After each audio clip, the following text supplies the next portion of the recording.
1857चा. हा उठाव फक्त उत्तर भारतातच नव्हता, तर आपल्या महाराष्ट्रात सुद्धा गाजला. साताऱ्यामध्ये रंगो बापूजी गुप्ते यांनी आणि कोल्हापुरात चिमासाहेब यांनी इंग्रजांना आव्हान दिलं होतं. थोडक्यात काय, तर बारूद सगळीकडे पसरली होती. फक्त एका ठिणगीची गरज होती आणि ती ठिणगी पडली एनफिल्ड रायफलच्या रूपाने. 1857च्या सुरुवातीला एक बातमी वाऱ्यासारखी पसरली.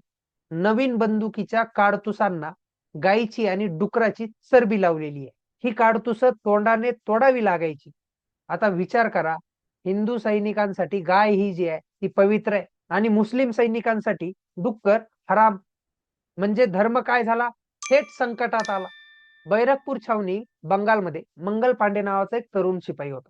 त्याने काय केलं, 29 मार्च 1857 ला स्पष्ट नकार दिला आणि इंग्रज अधिकाऱ्यावर गोळी झाडली. मंगल पांडेला फाशी झाली, पण त्यांच्या बलिदानानं देशामध्ये आग लावली.